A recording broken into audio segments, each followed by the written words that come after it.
சென்னை வந்த புதுசில் கிட்டத்தட்ட ஒரு ஒன் இயர் இருக்கும், ஒரு வருஷம் இருக்கும். நான் வந்து ஃபஸ்ட்டு வந்து பிஜியில் ஸ்டே பண்ணியிருந்தேன்.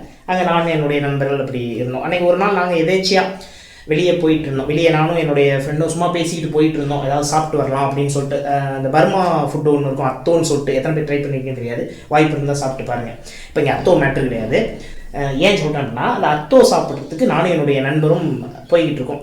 அப்போ போகும்போது பேசிகிட்டு இருக்கேன், என்னடா வந்து ஒரு வருஷம் ஆச்சு, அவன்கிட்ட சொல்லிட்டுருக்கேன், என்னடா வந்து ஒரு வருஷம் ஆச்சு, இன்னும் வந்து அடுத்த ஸ்டெப்பு மூவ் ஆன் ஆகலையே, நம்ம இன்னும் இப்படியே இருக்கிறோமே. அந்த பையன் வந்து ஐடியில் இருந்தான். ஐடியில் வந்து நல்ல பேர் மறந்துட்டேன். ஐடியில் சைபர் செக்யூரிட்டியில் இருந்தான். நான் வந்து புக் ரைட்டராக அப்படி தான் அந்த ஸ்டார்ட் பண்ண டைம். புக் ரைட்டராக நம்ம வந்து எழுத்தாளர் ஆகணும் அப்படிங்கிற அந்த ஒரு மைண்ட் செட். எழுத்தாளர் ப்ளஸ் பேச்சாளர். கல்லூரி காலங்களில் அந்த பேசிய பேச்சுகள் அப்படியே இருந்துச்சு. அதுக்கப்புறம் நான் பெருசாக எங்கேயும் போகலை. அப்போ நம்ம எழுத்தாளர் ஆகணும் இல்லை பேச்சாளர் ஆகணும். ஆனால் 1 இயர் ஆகிப்போச்சு, ஒன்றுமே வாழ்க்கையில் சக்ஸஸ் பண்ணவே இல்லை அப்படின்னு சொல்லிட்டு ஒரு மாதிரி ரொம்ப டிப்ரெஸ்டாக இருந்துச்சு. சரி வா போய் சாப்பிட்டாது வரலாம். எனக்கு என்னென்னா ரொம்ப டிப்ரெஸ்டாக இருந்தால் எனக்கு பசி எடுக்க ஆரம்பிச்சோம். பசி வந்தால் நீயா இருக்க மாட்டேன்னு சொல்லிட்டு ஒரு விளம்பரம் வரும் இல்லை, அது உண்மை தான். பசி வந்துச்சுன்னா என்ன பண்ணுறோம் என்ன யோசிக்கிறோன்னு தெரியாது. பசி வந்தால் கம்முன்னு சாப்பிடணும். அதே மாதிரி தான் எனக்கு கொஞ்சம் ரொம்ப டிப்ரெஸ் ஆகிடுச்சுன்னா, கொஞ்சம் இல்லை ரொம்பவே டிப்ரெஸ் ஆகிடுச்சுன்னா எனக்கு பசி எடுக்க ஆரம்பிச்சிடும். பசி எடுக்கும், சரி வா போகலாம் அப்படின்னு சொல்லிட்டு அப்படி நடந்து இதெல்லாம் பேசிக்கிட்டு போகிறோம். என்ன அப்படி என்ன ஒன்றும் புரியலையே அப்படிங்கிற மாதிரி நாங்களும் பேசிக்கிட்டு போகும்போது அங்கே சாப்பிட்டுக்கிட்டு இருக்கோம். அது ஒரு கடையில் நிறைய பேர் சாப்பிட்டுட்டு இருப்பாங்களே, அங்கே வந்து ஒருத்தர் வந்திருந்தார். அங்கே வந்து ஒருத்தர் வந்து சொல்லிகிட்டு இருந்தார். சும்மா ஜஸ்ட் ரேண்டமாக பேசிகிட்டு இருந்தோம். அவர் பேசக்கூடிய ஸ்லாங்கை வச்சு அவர் மதுரை அப்படின்னு தெரிஞ்சிச்சு. அவருடைய அந்த பேச்சு வச்சு மதுரைக்காரர் அப்படிங்கிறது வந்து ஃபைன் பண்ணேன். இப்போ சும்மா ரேண்டமாக நான் யார் இருந்தாலும் எதாவது பேசிடுவேன், டக்குன்னு பேசிடுவேன். தெரியாத மனிதர்களிடத்தில் கூட கொஞ்சம் எளிமையாக பேசுவேன். எதையாவது ஒரு டாப்பிக்கை போட்டு பேசிடுவேன். அப்போ அவர்கிட்ட வந்து நம்ம சும்மா பேசும்போது என்ன, நாங்கள் இந்த பிஜியில் இருக்கோம் அப்படின்னாரு. அவர் இந்த பிஜியில் இருக்கோம் அப்படிங்கிற மாதிரி அவர் சம்திங் சொன்னார். எங்களுக்கு பக்கத்தில் வேற ஒரு பிஜியில் இருக்கார். அப்போ அவர் சொல்லிகிட்டு இருந்தப்ப நான் டக்குன்னு இந்த மாதிரி என்ன பண்ணுறீங்க அப்படின்னு கேட்டால், நான் இந்த மாதிரி ரைட்டராக ட்ரை பண்ணிருக்கேன் அப்படின்னு சொன்னார். அப்போ அவர் சொன்ன ஒரு வார்த்தை எனக்கு இன்னுமே வந்து நல்ல ஞாபகம் இருக்குது. அதை செயல்படுத்திட்டேனா அப்படின்னு கேட்டால் கிடையாது, இன்ன வரைக்கும் நான் செயல்படுத்தலை. ஆனால் அந்த வார்த்தை ரொம்ப முக்கியமானது. என்ன வார்த்தைன்னா, நீங்கள் ஒரு விஷயத்தில் நீங்கள் ஒரு விஷயத்துக்காக ஓடிட்டுருக்கீங்கன்னு வச்சுக்கோங்களேன்.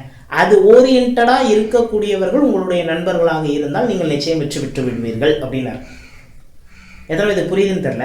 நீங்கள் ஒரு விஷயத்தில் ஃபோக்கஸ் பண்ணி ஒர்க் பண்ணிகிட்டு இருக்கீங்க அப்படின்னா அது ஓரியன்டான நண்பர்கள் அல்லது ரூம்மேட்ஸ் உங்களோடு இருந்திருந்தால் நீங்கள் சீக்கிரம் சக்ஸஸ் பண்ணிடுவீங்க.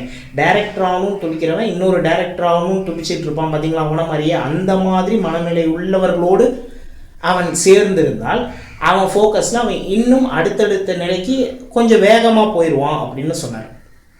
அப்போ தான் எனக்கு புரிஞ்சு. நான் இன்ன வரைக்கும் ஃபாலோ பண்ணல, ஆனால் நான் சொல்கிறேன். ஏன்னா எனக்கு அந்த நண்பர்கள் அப்படியே செட் ஆகிட்டாங்க. அதனால் எனக்கு வெளியே போகிறதுக்கு மனசு இல்லை. அவங்களுடைய அப்படியே தொடர்ந்து பயணிச்சுக்கிட்டு வேண்டிய ஒரு நிலையில் இருந்தேன் அந்த காலகட்டங்களில்.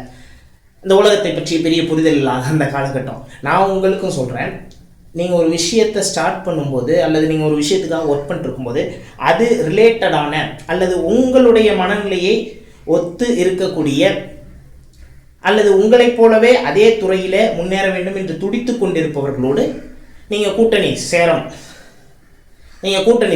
அப்படிப்பட்டவர்களோடு நீங்கள் கூட்டணி வைத்தீர்கள் என்றால் நீங்கள் அடுத்த படிநிலைக்கு ரொம்ப எளிமையாக நீங்கள் வந்து அடுத்த படிநிலையை நீங்கள் ஈஸியாக அடைச்சிடலாம். அடுத்த ஸ்டெப் உங்களுக்கு வந்து ஈஸியாக கிடைச்சிடும். அவர் என்னைக்கோ சொன்னது எனக்கு இன்னும் ஞாபகம் இருக்குது. ஏன்னா வாழ்க்கையில் சில விஷயங்கள் ரொம்ப முக்கியமானவங்க கிட்ட இருந்து தான் கிடைக்கணும்ட்டு இல்லை. யாரோ ஒருவர் பொழுதுபோக்காக அல்லது மேம்போக்காக ஒரு பெரிய விஷயத்த ரொம்ப எளிமையாக நமக்கு கற்றுக் கொடுத்துட்டு போயிடுவாங்க. அப்படி அவர் சொன்ன அந்த விஷயம் எனக்கு இன்னமும் ஞாபகம் இருக்கிறது. வாழ்க்கையில் நீங்கள் முன்னேறணும்னா, நான் உங்களுக்கு சொல்கிறேன், வாழ்க்கையில் நீங்கள் முன்னேறணும்னா உங்கள் கோல் ஓரியன்டாக ஒர்க் பண்ணக்கூடியவங்களை உங்களுடைய ஃப்ரெண்ட்ஸாக இன்றைக்கி ஃபிக்ஸ் பண்ணிக்கங்க. அப்படிப்பட்டவர்கள் உங்களோடு இருந்தால் நீங்கள் ஈஸியாக ஜெயிச்சிடலாம். That's it.